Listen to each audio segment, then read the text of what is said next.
Ibu Darnilam Halawa SPS ya. SPD ya? Oh SPD, oh, ini salah, ini berarti di playernya SPD ya. Ibu ini adalah guru mata pelajaran bahasa Indonesia di Gunung Sitoli. Bukan Pak, di MTS Negeri. Oh oke baiklah. MTSN Gunung Sitoli. Oke, tulisannya kecil banget ini ya. Jadi guru pelajaran bahasa Indonesia di MTSN Gunung Sitoli ya. Dan ini edisi pertama ya Bu? Mengisi ya Bu? Iya Pak. Edisi pertama ya? Iya. Oke. Itu mic-nya Bu boleh diperdekat Bu biar kelihatan, biar mic-nya biar ditarik. Iya. Oke, guru pelajaran bahasa Indonesia ya? Iya. Oke, dan kalau misalnya guru-guru di di MTSN Gunung Sitoli sudah mengisi sebelumnya di sini ya? Yang terakhir kemarin Pak, yang hari Senin kemarin. Oh, hari Senin kemarin ya? Oke, baiklah. Oke, dan gelaran ini disiarkan melalui streaming atau live YouTube di Radio Gunung Sitoli dan juga di relay di SP Nias Selatan ya. Waktu dan tempat kami persilakan untuk Ibu Halawa. Bisa dimulai? Bisa. Bismillahirrahmanirrahim. Assalamualaikum warahmatullahi wabarakatuh. Selamat siang, apa kabar semuanya? Semoga anak-anak mualimah yang sedang berada di rumah pada saat ini selalu dalam keadaan sehat, kuat, dan semangat. Amin ya rabbal alamin. Baik, pada kesempatan ini mualimah akan mengajarkan atau menjelaskan materi kita tentang indahnya berpuisi. Materi ini diajarkan di kelas 8. Namun sebelum itu ada pepatah mengatakan tak kenal maka tak sayang. Perkenalkan, nama mualimah Darnilam Halawa. Mualimah sehari-harinya dipanggil dengan Nilam. Mualimah mengajar di Madrasah Sanawiyah Kota Gunung Sitoli, mengampu mata pelajaran bahasa Indonesia. Sebelum itu juga mualimah ingin menyapa rekan-rekan guru di Madrasah Sanawiyah Kota Gunung Sitoli. Assalamualaikum Bu Susi, Ustadz Dolai, Bu Zuraida, Bu Sri, Bu Jamba, dan Bapak Ibu guru yang lainnya yang tidak bisa saya sebut satu persatu. Semoga kita semua dalam keadaan sehat walafiat dan dalam lindungan Allah Subhanahu wa taala. Amin ya rabbal alamin. Baik, masuk kita pada materinya, yaitu tentang indahnya berpuisi. Kata puisi mungkin tidak asing lagi di telinga anak-anak mualimah. Karena kenapa? Dulu anak-anak mualimah waktu SD pasti pernah mempelajari tentang puisi. Pernah disuruh untuk membuat sebuah puisi, pernah disuruh untuk menulis sebuah puisi, pernah membaca sebuah puisi, mempraktekkan cara berpuisi yang baik dan benar, bahkan disuruh untuk menciptakan sebuah puisi. Apa itu puisi?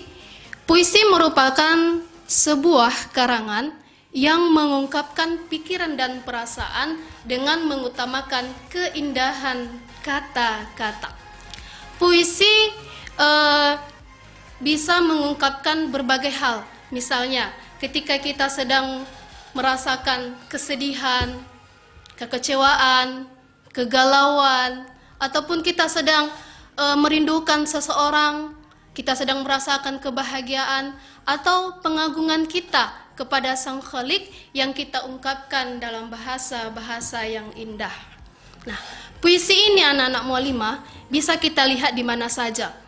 Misalnya, kita bisa lihat di buku-buku mata pelajaran, khususnya di buku bahasa Indonesia. Kita bisa melihatnya di majalah, di koran, di TV, kita bisa mendengarnya di radio.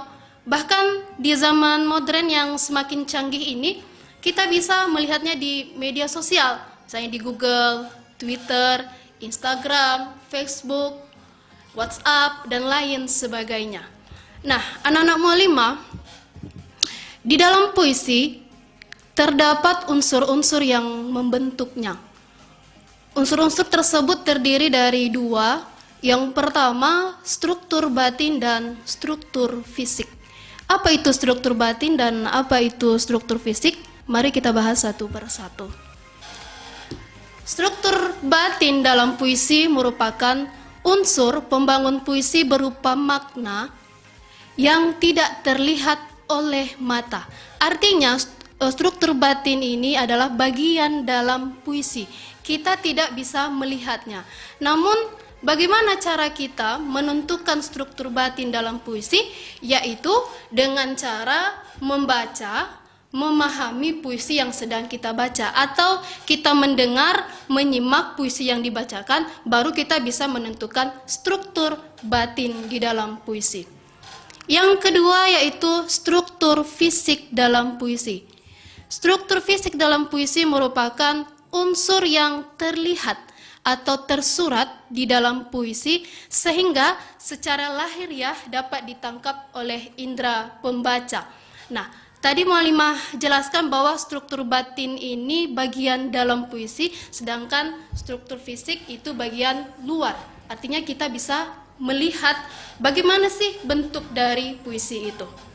Nah, anak-anak Mualimah, di sini akan Mualimah menjelaskan bagian-bagian dari struktur batin puisi dan struktur fisik puisi.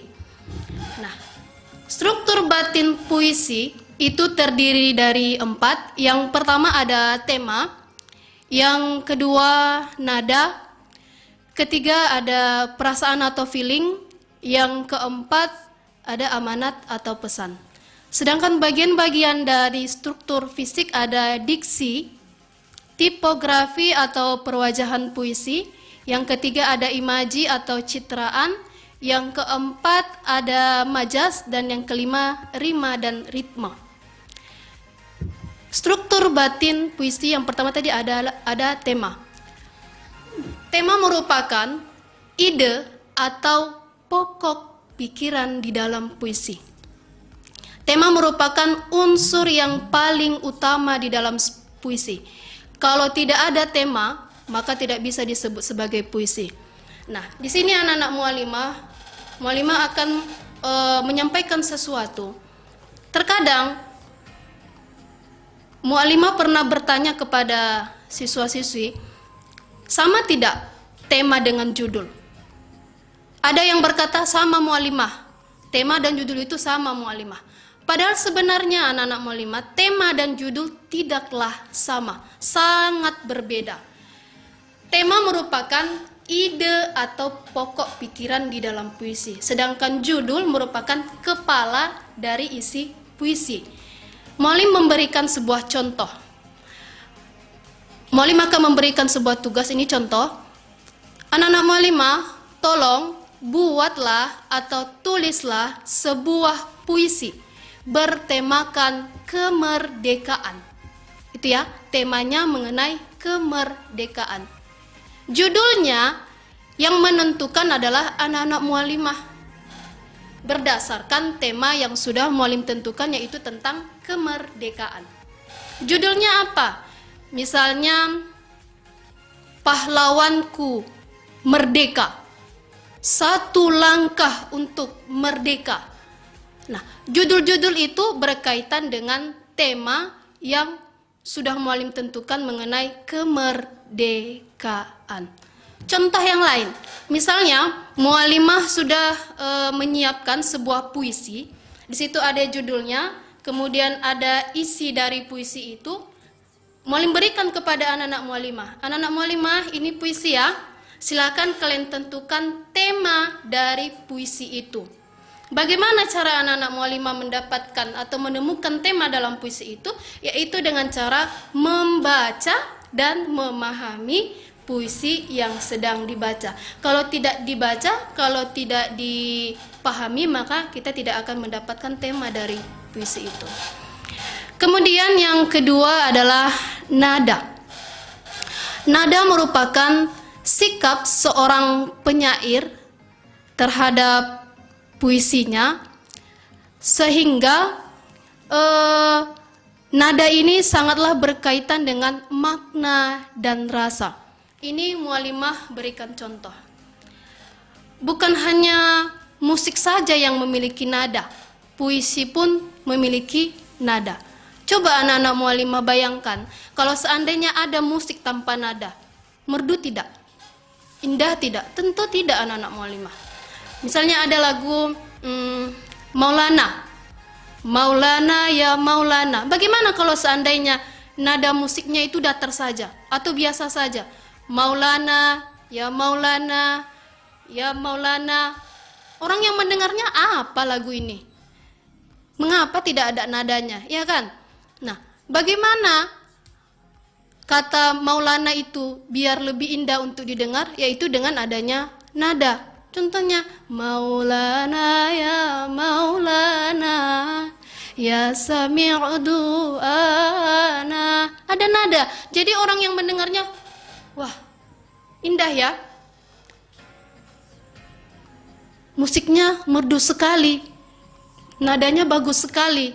Jadi, begitu juga dengan puisi. Puisi harus memiliki nada supaya orang yang mendengar puisi yang sedang kita baca tidak merasa jenuh, tidak merasa bosan dengan puisi yang sedang kita baca.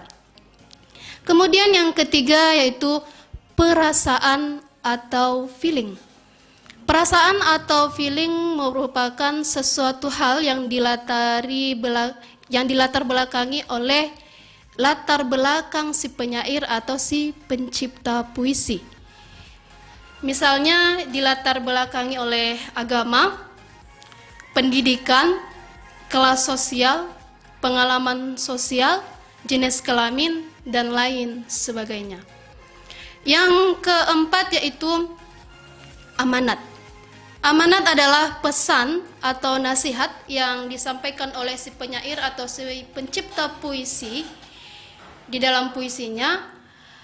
Namun, bagaimana cara kita menemukan pesan atau nasihat di dalam sebuah puisi? Yaitu dengan cara membaca dan memahami puisi yang sedang kita baca, atau kita mendengar dan menyimak puisi yang sedang dibacakan. Kalau kita tidak memahaminya, kalau tidak kita menyimak dari puisi yang dibacakan, maka kita tidak akan menemukan amanat atau pesan yang disampaikan si penyair di dalam sebuah puisi.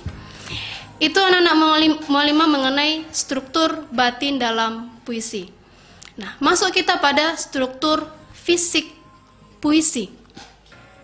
Struktur fisik puisi tadi terdiri dari 5. Yang pertama diksi, kedua tipografi atau perwajahan puisi, yang ketiga imaji atau citraan, yang keempat itu majas, dan yang kelima rima dan ritme. Kita bahas satu persatu. Yang pertama diksi. Diksi merupakan pemilihan kata-kata yang dilakukan si penyair di dalam puisinya, sehingga makna yang ingin disampaikan dapat tersalurkan kepada si pembaca dan si pendengar. Anak-anak mualimah, di dalam membuat sebuah puisi atau menciptakan sebuah puisi, kita perlu memahami atau kita perlu memilih kata-kata yang memang tidak biasa-biasa saja. Nah, diksi ini anak-anak mualimah berkaitan dengan makna denotasi dan makna konotasi. Apa itu makna denotasi dan makna konotasi? Nah, makna denotasi yaitu makna yang sebenarnya. Sedangkan makna konotasi bukanlah makna yang sebenarnya. Mualimah memberikan sebuah contoh. Misalnya ini mualimah mau membuat sebuah puisi. Ada kata-kata perempuan desa nan cantik. Perempuan desa nan cantik. Mungkin sekilas kalau kita mendengar biasa saja, perempuan desa ya cantik. Tapi bisa tidak kita memilih kata-kata yang lebih bagus, yang lebih indah untuk didengar? Misalnya kita mengubahnya kata perempuan itu menjadi bunga. Bunga desa nan cantik. Bunga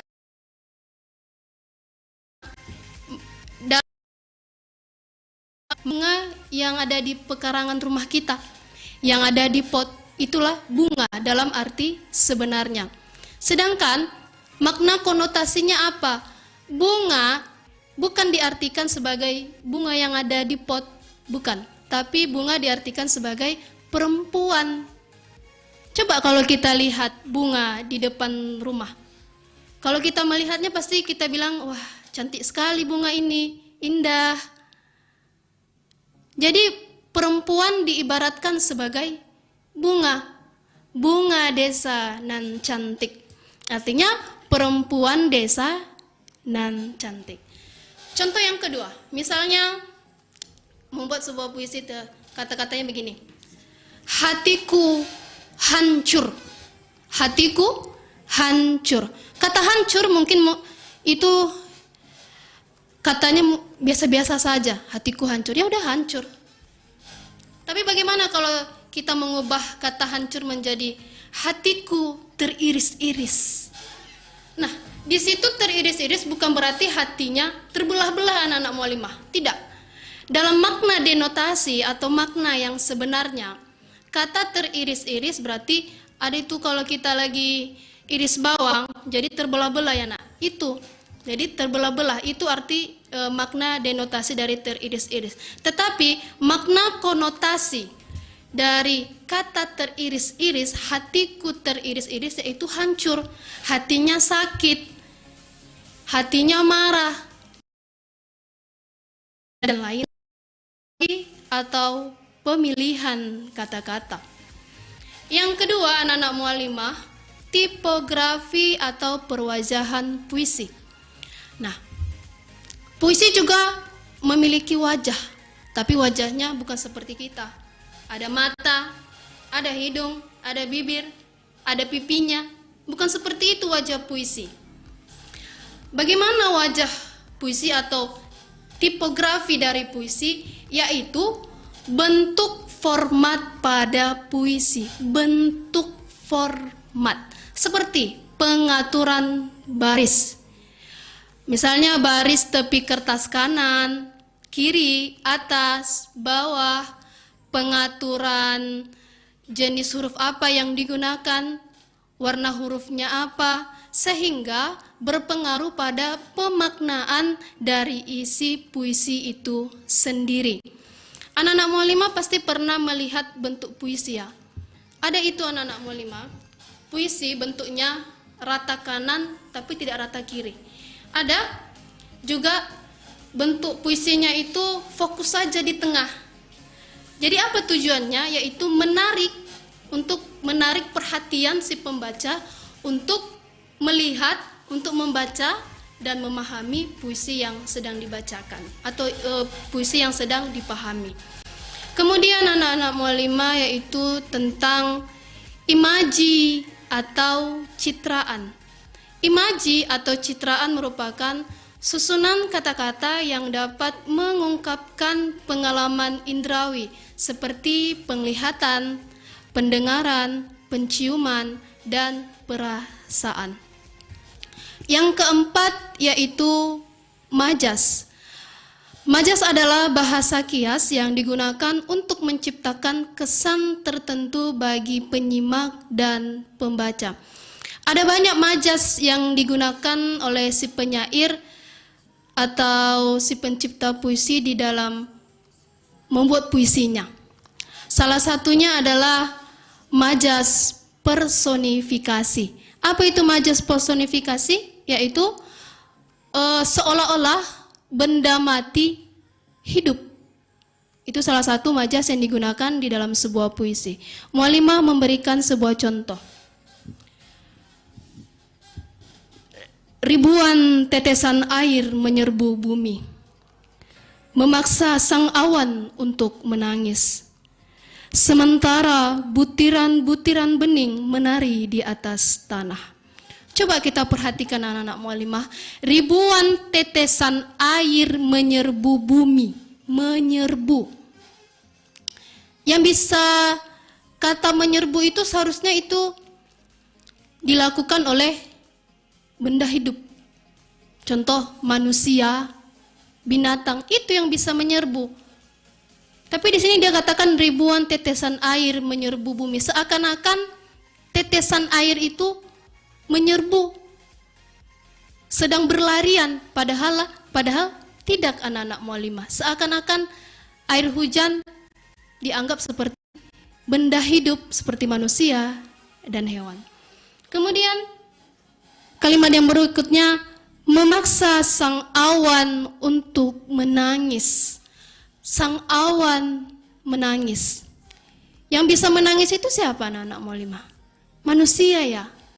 Ada juga beberapa hewan, mungkin kalau kita lihat di TV, ada juga hewan yang bisa menangis. Manusia menangis. Tapi ini dia katakan bahwa sang awan menangis. Jadi seakan-akan awan itu bisa mengeluarkan air mata, padahal sebenarnya tidak. Kemudian, sementara butiran-butiran bening menari di atas tanah. Masya Allah, menari di atas tanah. Biasanya yang menari ini kita, manusia. Tapi di puisi ini dia katakan bahwa butiran-butiran yang sedang jatuh dari awan sedang menari-nari di atas tanah. Padahal sebenarnya tidak anak-anak mualimah. Butiran. Nah, itu yang mualimah katakan tadi, bahwa di dalam membuat sebuah puisi atau menciptakan sebuah puisi, kita harus memberikan kata-kata yang memang indah dan menarik untuk dibaca atau didengar. Kemudian yang terakhir, rima dan ritme. Rima atau persajakan adalah ditimbulkan oleh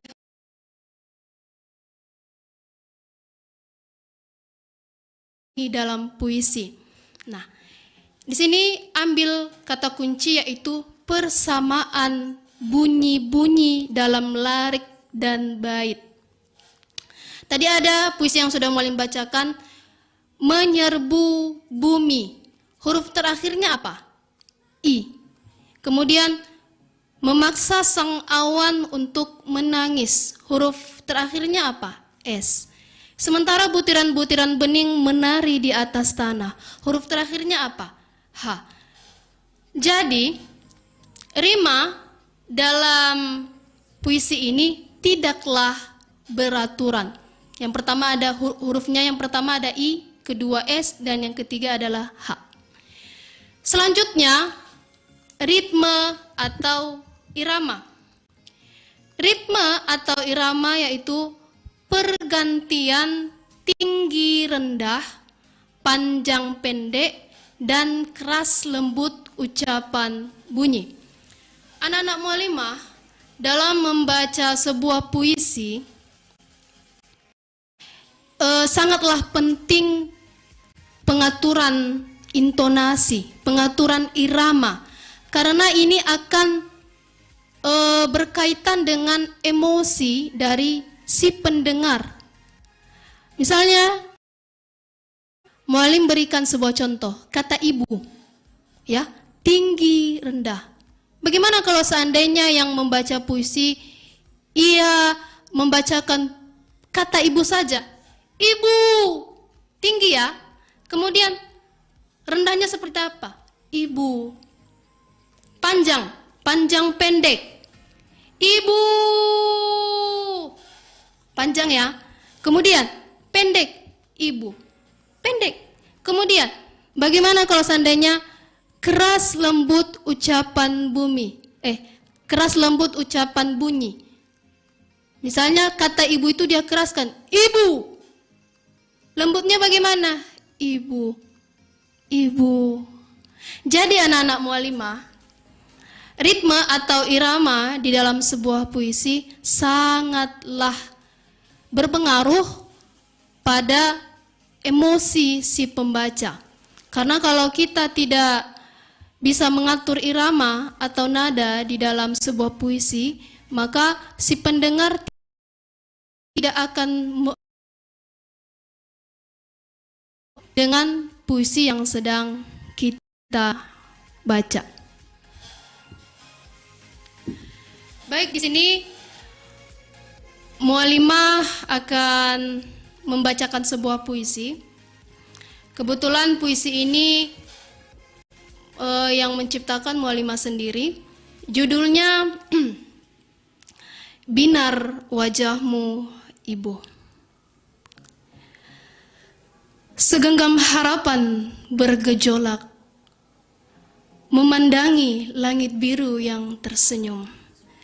Ketika itu wajahmu seakan menghiasi pikiranku. Senyummu, tawamu, bahkan kesedihan di raut wajahmu yang engkau tutupi tak membuatku jemu untuk memikirkanmu, Ibu. Dari jauh ku memandangmu, ikhlas di wajahmu, sabar di setiap gerakanmu. Tetesan keluh di setiap langkahmu tak pernah kau hiraukan. Semua engkau lakukan hanya demi diriku, anakmu. Kasih sayangmu, cintamu yang tidak pernah putus, tak akan pernah kulupakan sampai akhir hayatku. Tergulir doaku untukmu, Ibu. Semoga engkau selalu berada dalam lindungan yang maha kuasa. Jadi, puisi ini anak-anak Mualimah yang Mualimah ciptakan sendiri. Jadi, materi kita mengenai puisi Mualimah cukupkan sampai di sini. Jika ada pertanyaan atau yang masih belum dimengerti tentang penjelasan Mualimah tentang indahnya berpuisi, silakan ditanyakan, jangan ragu, jangan bimbang. Ada pepatah mengatakan malu bertanya, sesat di jalan. Jadi kalau tidak mau sesat di jalan, mari bertanya. Mualim persilakan, terima kasih.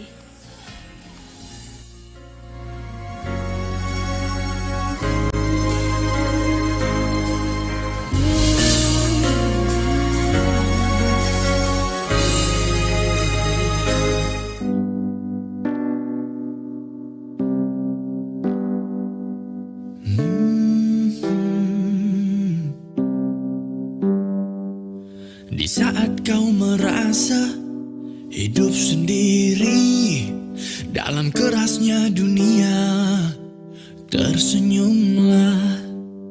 Bila kau pun harus berputus asa, berpikir semua akan berakhir, tersenyumlah.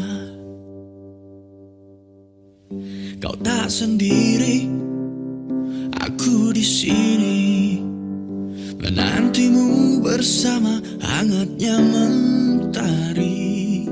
Kau tak sendiri, aku di sini. Berikan tanganmu, mari kita hadapi.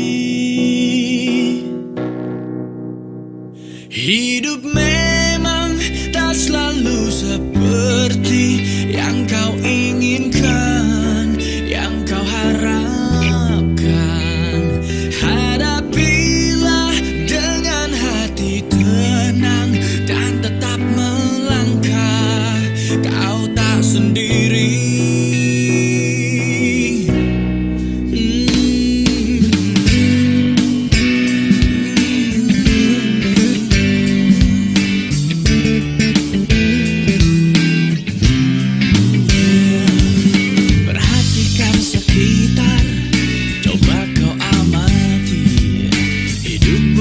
Sekedar tanpa patah hati, dan semua yang terjadi ambil hikmahnya. Om Iwan pun berkata, ambil indahnya. Kau tak sendiri, aku di sini memanggilmu bersama hangatnya mentari. Kau tak sendiri, kami di sini. Raihlah tanganku, bersama kita lewati. Hidup memang tak selalu seperti yang kau inginkan, yang kau harapkan.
Oke, dan nanti Sobat berdua bisa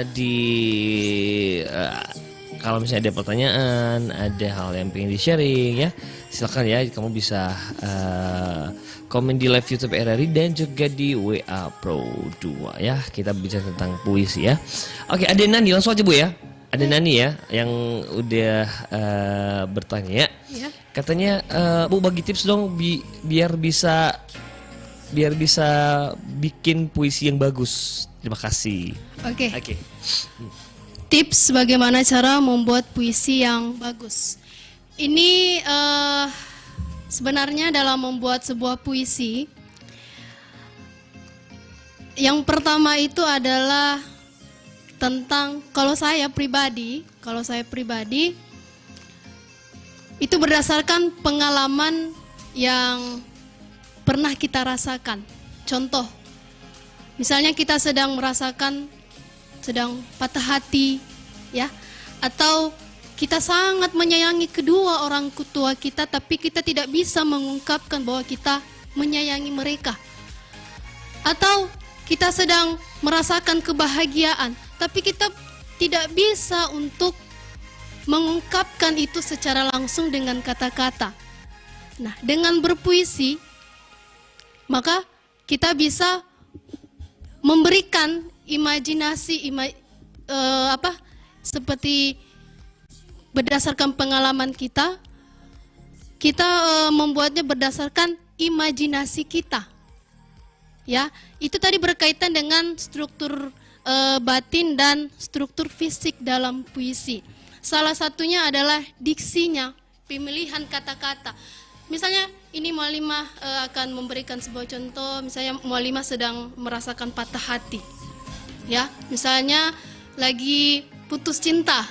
Ya, putus cinta. Ini biasanya orang-orang yang lagi putus cinta pasti imajinasinya itu luar biasa. Memberikan kata-kata yang memang membuat orang yang membacanya atau yang mendengarnya seakan-akan ikut merasakan apa yang dirasakan oleh si penyair atau si pencipta puisi. Padahal yang membaca puisi itu, yang sedang mendengarkan puisi itu tidak merasakan putus cinta. Tapi karena pemilihan kata yang digunakan si penyair atau si pencipta puisi di dalam puisi itu menggunakan kata-kata yang memang pas untuk dibaca, kena di hati orang yang membacanya, maka akan membuat si pembaca puisi atau yang mendengarkan puisi dapat merasakan apa yang dirasakan oleh si penyair. Begitu. Oke, terima kasih penjelasan ya dari Wahlawa. Terus kita lanjut lagi, ada satu lagi, ada Anita. Ya. Selamat siang, saya ingin bertanya bagaimana kita bisa menjiwai puisi yang dikarang oleh orang lain. Terima kasih. Iya. Gitu. Bagaimana cara kita menjiwai Iya. Karangan puisi yang diciptakan oleh orang lain? Ya. Pastinya sebelum kita membacakan sebuah puisi, kita baca dulu terlebih dahulu puisi yang akan kita bacakan. Membacanya bukan hanya 1 kali atau 2 kali, sampai berulang-ulang kali. Sehingga, karena kalau kita membacanya berulang-ulang kali, maka kita akan bisa masuk ke dalam isi puisi itu. Contoh, ada tadi puisi yang sudah saya bacakan ya, mengenai binar wajahmu ibu. Bagaimana kalau seandainya kita tidak bisa masuk di dalam puisi itu? Ya, atau ada puisi mengenai kemerdekaan. Nah, kita baca di situ, kita pahami, kita maknai makna dari puisi itu. Kalau kita tidak bisa memaknai apa makna dari puisi itu, maka kita tidak bisa akan menjiwai isi dari puisi itu. Nah, misalnya dalam kemerdekaan tadi, tentunya pada saat penjajahan kita tidak merasakan bagaimana saat berperang. Kita tidak bisa merasakan itu, tetapi kita harus memikirkan bahwa bagaimana sulitnya para pahlawan kita memperjuangkan kemerdekaan kita pada saat itu. Maka di situ kita nyawa kita seakan-akan masuk di dalam puisi yang dikarang oleh orang lain. Nah, itu salah satu cara kita untuk menjiwai puisi yang dikarang oleh orang lain.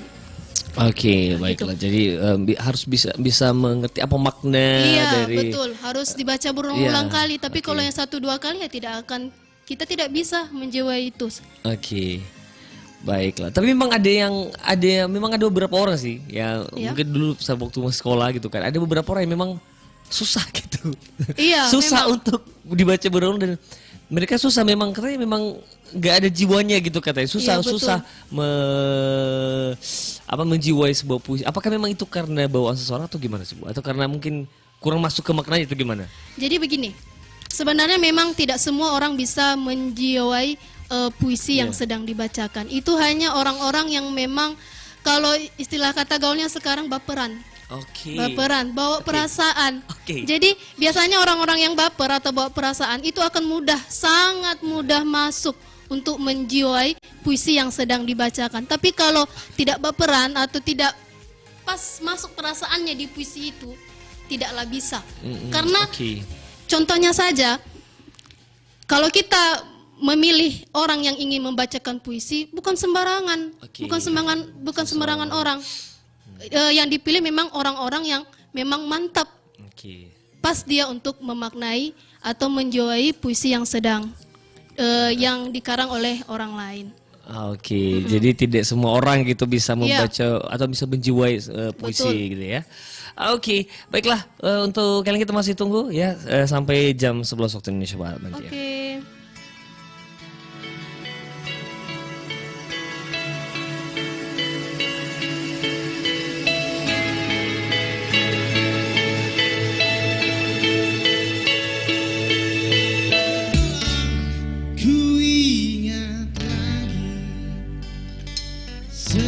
Manismu mantan kekasih, semalam ku rindukan lagi bersamamu menantang dini hari.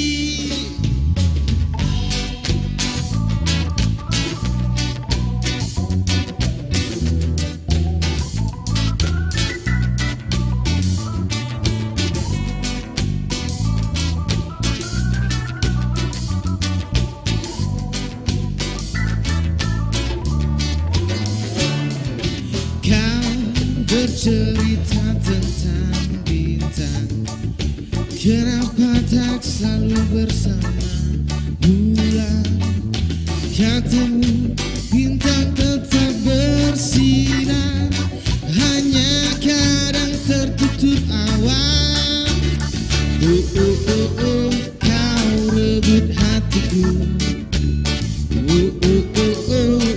Kau merayu aku. Aku terjatuh di dalam pelukanmu. Baiklah, kamu masih bersama Berdua dengan Sportivitas dan ini ada langsung yang terhubung. Ya, mungkin langsung di speaker terus dikasih di ini.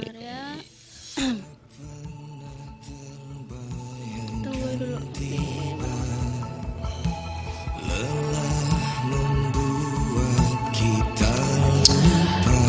Halo, assalamualaikum.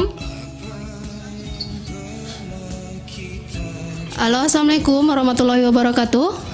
Waalaikumsalam warahmatullahi wabarakatuh. Iya. Nama saya Rizka Rayu Harefa. Saya dari sekolah MTS Negeri Gunung Stoli. Ingin bertanya, apa amanat dari puisi yang telah Mualimah bacakan tadi? Oke. Pertanyaannya, apa amanat yang saya bacakan tadi mengenai binar wajahmu, Ibu? Itu saja pertanyaannya atau ada yang lain? Masih ada yang lain pertanyaannya, Nak? Atau itu saja? Dari puisi yang telah Mualimah bacakan tadi. Berarti satu aja. Oke, itu saja pertanyaannya. Baik, Mualimah jelaskan di sini. Tadi judulnya mengenai binar wajahmu, Ibu. Mungkin kalau anak Mualimah tadi sudah menyimak puisi yang sudah Mualim bacakan. Ini amanat atau pesan yang disampaikan si pencipta puisi di dalam puisi ini adalah ibu merupakan seorang sosok yang sangat berjasa di dalam kehidupan kita. Jadi hendaknya kita sebagai anak selalu berbuat baik kepada ibu yang telah melahirkan kita ke dunia dan selalu mendoakannya. Karena anak Mualimah, salah satu amal yang tidak pernah terputus ketika kita sudah meninggal adalah doa anak-anak yang soleh dan solehah. Jadi kita sebagai anak harus selalu mendoakan ibu kita, selalu mendoakan ayah kita, agar mereka selalu dalam lindungan Allah Subhanahu wa Ta'ala. Begitu anak Mualimah. Bagaimana dengan jawaban yang sudah Mualim jelaskan? Apa ada pertanyaan? Tidak, Mualim, saya sudah paham. Terima kasih. Assalamualaikum warahmatullahi wabarakatuh. Waalaikumsalam warahmatullahi wabarakatuh. Oke, terima kasih. Tadi namanya siapa tadi, Bu? Harefa ya? Nama penelpon. Rizka Rahayu Harefa. Oh, Rizka Rahayu Harefa ya. Jadi terima kasih sudah bertanya. Berarti itu tandanya bahwa si Rizka Harefa ini mengikuti dari awal ya. Iya. Sampai mudah-mudahan nanti sampai berakhir ya, sampai pukul 11 waktu Indonesia Barat.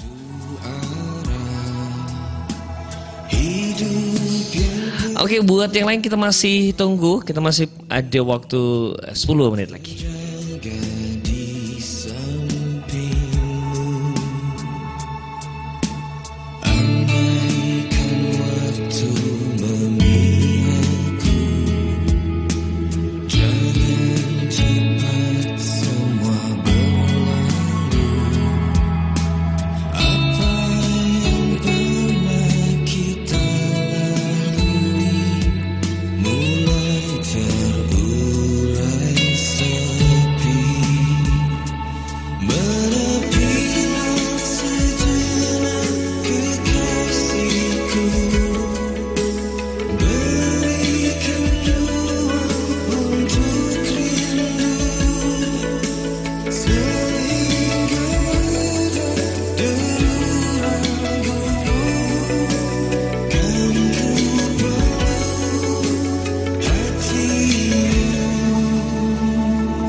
Oke, dan tadi dari Rizka Harefa ya, kita beralih ke yang lainnya lagi. Ya, dipersilakan.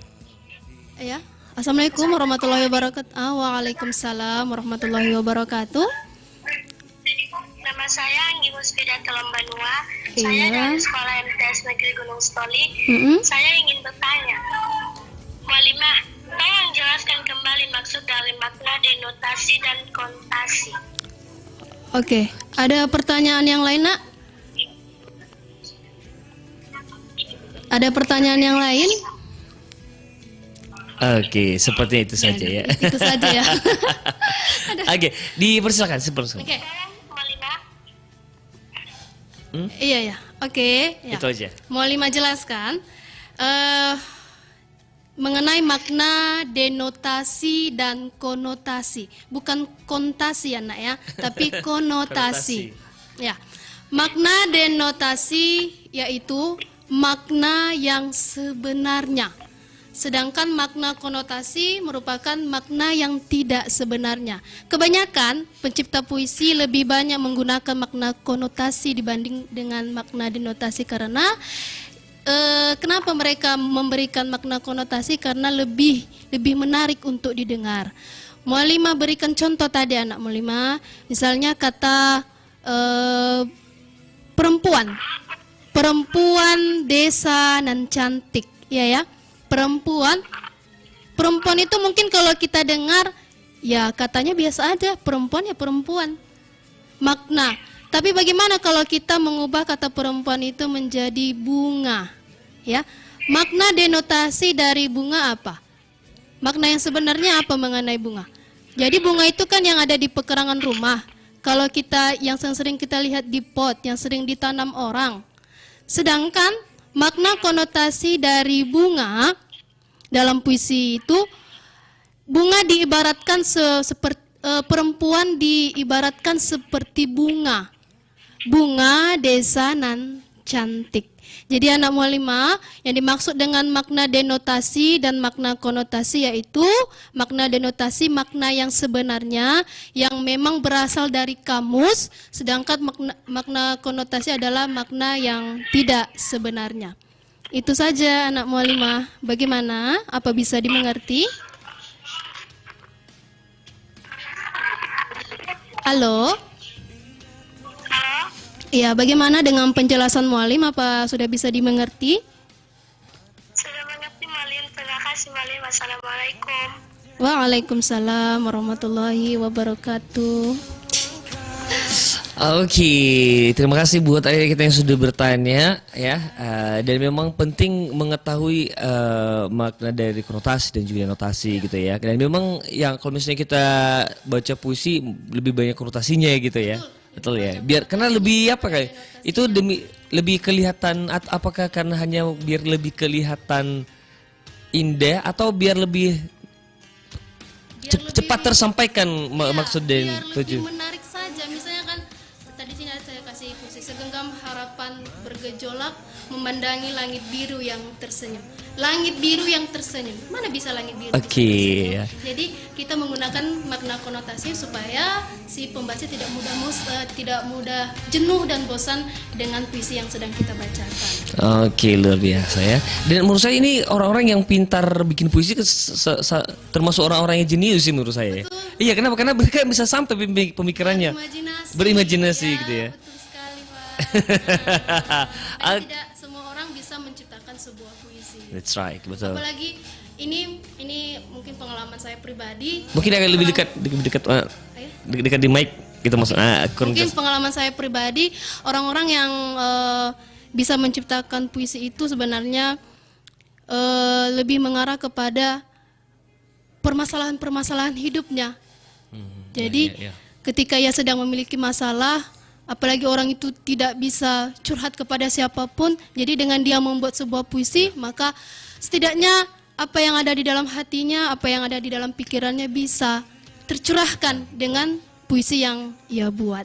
Oke, baiklah, luar biasa ya. Apalagi kalau misalnya itu bisa menginspirasi orang ketika mendengar atau membaca puisi yang kita buat gitu. Itu luar biasa banget. Apalagi kalau misalnya ada puisi mengenai kemerdekaan, itu biasanya kan hentak-hentak itu. Iya, betul. Tapi kalau biasa-biasa aja, pejuangku, ya sudah.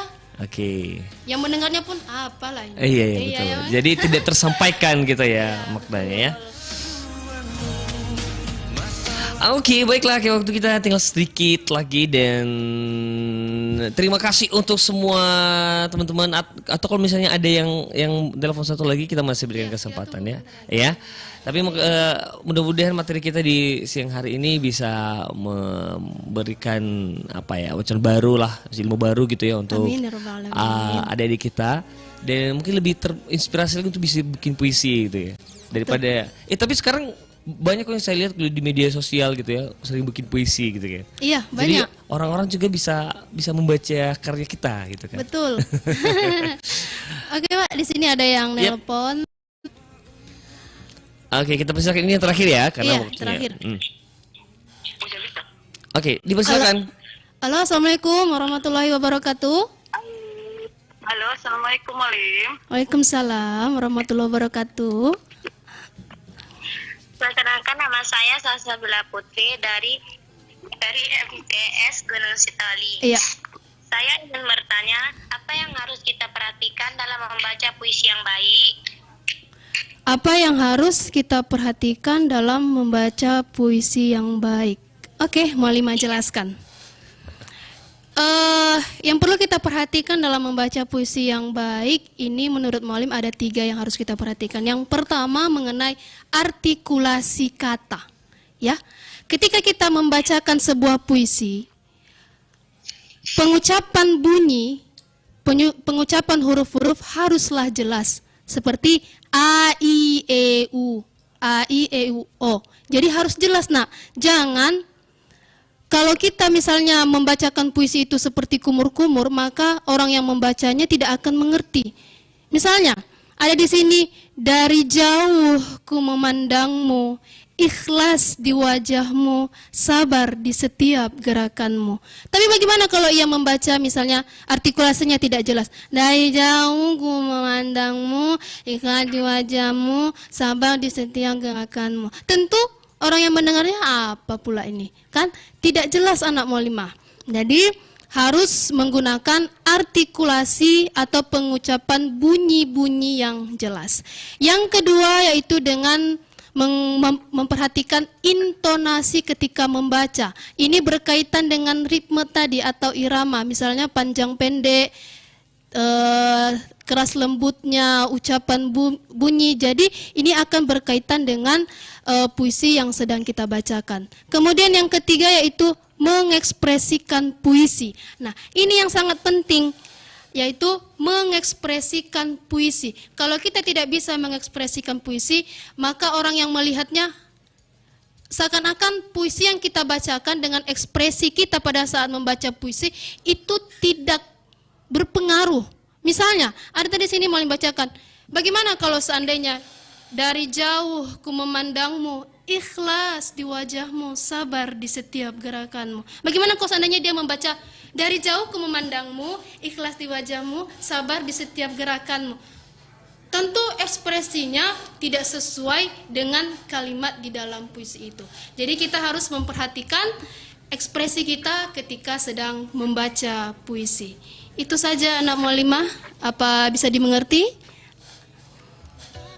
Halo? Mualim, saya mengerti. Terima kasih Mualim. Assalamualaikum warahmatullahi wabarakatuh. Waalaikumsalam warahmatullahi wabarakatuh. Wow, terima kasih buat dari kita yang sudah bertanya dan sangat antusias gitu ya di siang hari ini ya. Baiklah, karena waktu kita sudah sampai Bu Halawa, jadi mungkin ada pesan-pesan buat adik-adik kita ini terkait dengan materi kita juga. Iya, pesan mualimah ini buat anak-anak mualimah terkhusus di Sekolah Madrasah Sanawiyah Kota Gunung Sitoli. Tetap semangat dalam belajarnya, nak. Jangan karena keadaan sekolah kita saat ini ya karena virus corona jadi malas untuk belajar. Tetap semangat untuk belajar, tetap disiplin untuk belajar supaya kalian menjadi generasi penerus yang berguna bagi nusa dan bangsa dan berguna untuk dunia dan akhirat. Amin amin ya rabbal alamin. Mungkin mualimah cukupkan materi kita pada hari ini. Jika ada kesalahan kepada Allah, mualimah memohon ampun, dan kepada kita semua mualimah meminta maaf. Wabillahi taufiq wal hidayah. Wassalamualaikum warahmatullahi wabarakatuh. All around Indonesia, from Sabang to Merauke. Proud to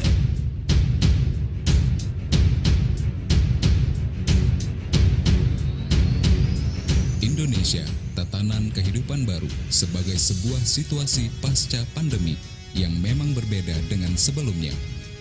Bagaimana masyarakat tetap produktif namun mengikuti protokol kesehatan sembari menunggu ditemukannya vaksin atau obat penyembuh COVID-19. Gaya hidup secara global akan berubah, bukan cuma Indonesia. Cara bekerja, berbelanja, berwisata, serta beribadah diwajibkan mengikuti protokol kesehatan. Berdampingan itu justru kita tak menyerah, tetapi menyesuaikan diri dengan COVID-19.